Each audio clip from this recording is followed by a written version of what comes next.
Hello there. Happy whatever day it is that you're watching this. Now, I'm making this video to talk about. You okay? Now, I'm making this video to talk about how to hit quota in a sales role. So, to hit quota in a sales role, there's so many things that you can do, but in reality, you want to keep your actions simple and easy and not complicated. So, to hit your target in a sales role, it's simple, right? What do you need to do to reach your target? If your target is point based, as in you sell something, you get 1 point, schedule a meeting that counts as one, whatever it is. If it's point based, then you need to get many of those outcomes, right? Work backwards. How do you get to those outcomes? So if you're an SDR, so let's say you're working in tech sales or just an SDR at any company, then what you want to do is focus on how many calls you make. Because if you're an SDR, the likelihood is that you are comped on the number of meetings that you book. Maybe you have to book 20 or 30 meetings per month. Maybe you're comped on meetings held, which means you want to make sure that the people you book the meetings with are actually invested into showing up for those calls. Now, if you want to hit a metric as an SDR, that is number of meetings booked or meetings held. That means that how many calls you make, how many calls you make on a daily basis will impact your number at the end of the month or quarter, whatever way that you are commissioned. So, all you need to focus on is your action of what will get you to your quota. You don't need to spend time talking with colleagues about best practices, which is helpful here and there. You don't need to focus on your competitor and know what they do versus what they don't do. You don't need to focus on your product or solution and what the benefits are and why it's so good and all of the new things. Now, look, don't get me wrong. All of those things are very important, but don't get distracted away from the main goal of your role, which is to hit your target, hit your number. And if you want to hit your target, hit your number, how do you do that? You do that by taking the action that will get you to that place. So let's switch it up. You're an SDR and you need to hit 20 meetings a month. Let's do 30 calls per day and you get 15 meetings for the month. Next month, make 40 calls per day. Maybe you'll end up with more. You should do, right? Because 40 calls is an extra 10 calls per day across 20 working days, which is how many more calls? A lot more calls, right? So just by increasing your output a bit every day, you will get better results. And look, in reality, it's so easy to get distracted on, I have to deal with this, I have to deal with that, I have to deal with this. Just focus on the thing that you do. You get paid for literally hitting your number, right? So that's the most important thing that you must do. So make sure that you are focused on that. For me, I'm in an account management role, so my revenue is my target. So I am compensated on the growth and preventing churn of my accounts so that my revenue grows month.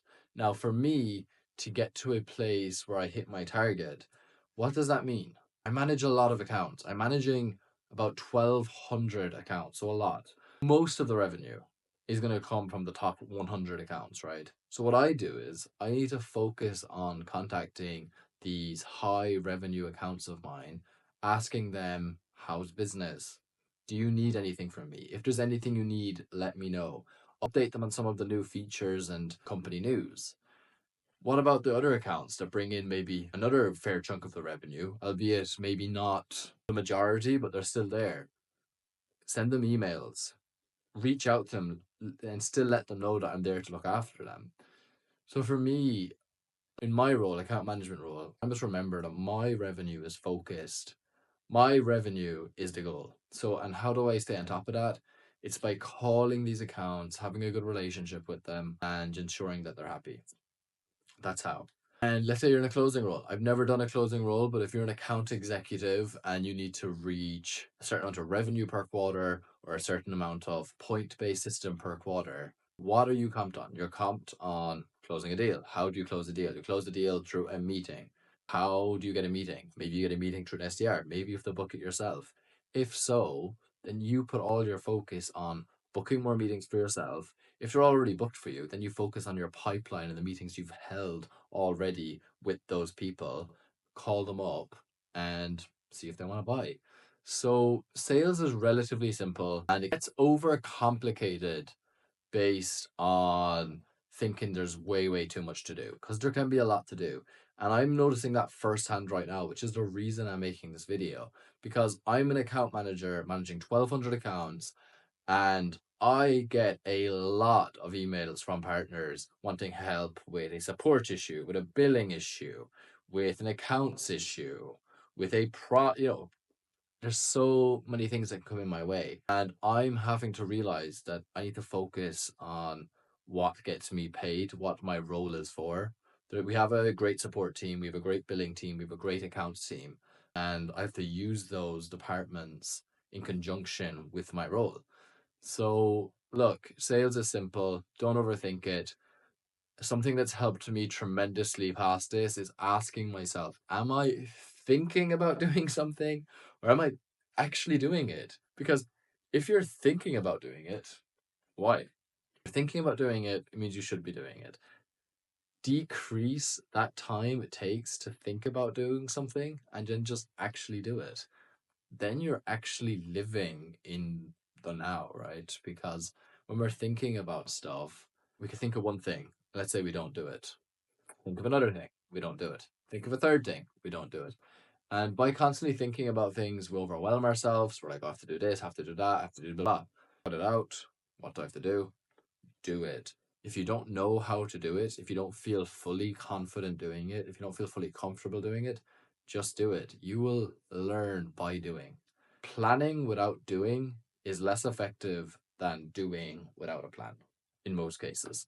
So this is a message I want to share. I've filmed a little bit of longer form content. I'm trying to maybe create one longer video per week.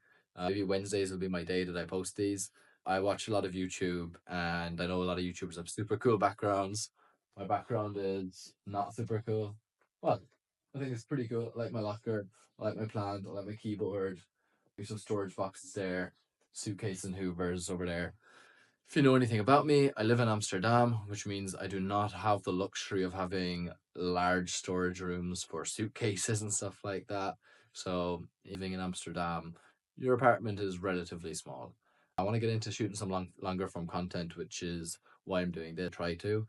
I've been posting on LinkedIn 3 times a week since July, and my goal is to be consistent with posting online and sharing my story, because when I moved from Ireland to Amsterdam, I didn't really know what to expect. I enjoy making content. I think it's cool to be creative. So happy whatever day of the week it is where you are.